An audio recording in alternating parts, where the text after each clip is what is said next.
Tens of millions of Americans this morning are in the grip of brutal winter weather. In parts of the Northeast, it is the coldest morning in years. Arctic air is pushing in as a weekend storm moves away from the coast.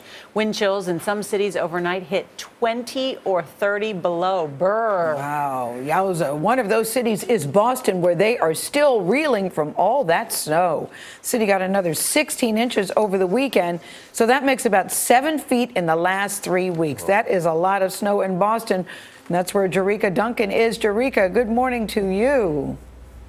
Good morning to you guys. I know it's nice and warm in that studio, but it is cold out here. And I can tell you that Sunday's storm carried Boston even further into the history books. That's because February officially became the snowiest month on record as this city continues to dig out in painfully cold temperatures.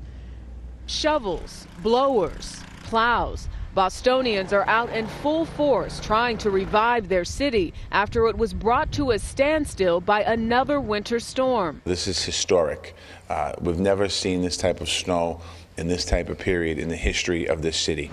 Residents, city crews, and the National Guard were working late into Sunday night, carving out sidewalks, digging out cars, and clearing off roofs. It's cold out here. I'm tired. My guys are tired. You know, just can't wait for it to be over. Emergency vehicles were squeezing through streets narrowed by piles of snow. Train tracks were buried and stations were empty after mass transit shut down for the third time. Planes were grounded at Logan Airport following nearly 400 canceled flights. Downtown Boston was left chillingly deserted, conditions comparable to one of the worst storms in the city's history. Well, I was here for the blizzard of '78. I lived in Cambridge at the time, and this reminds me a lot of that. In the suburbs, snow blowers were even on rooftops as buildings were threatening to cave in under the heavy snow. Never seen snow like this. Never, ever.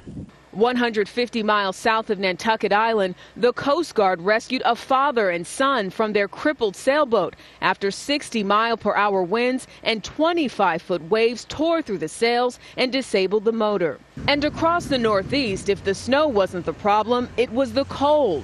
In Cleveland, temperatures dropped well below zero. Bone-chilling cold, that's for sure. Those in New York City shared the frustration. I'm from Miami. I don't know how y'all do it, but I am going home as soon as possible. And Boston has not received the #1 spot just yet when it comes to the snowiest winter of all time. That record was set in 1996 with nearly 108 inches of snow in the winter season. Right now, Boston is at around 96 inches and counting.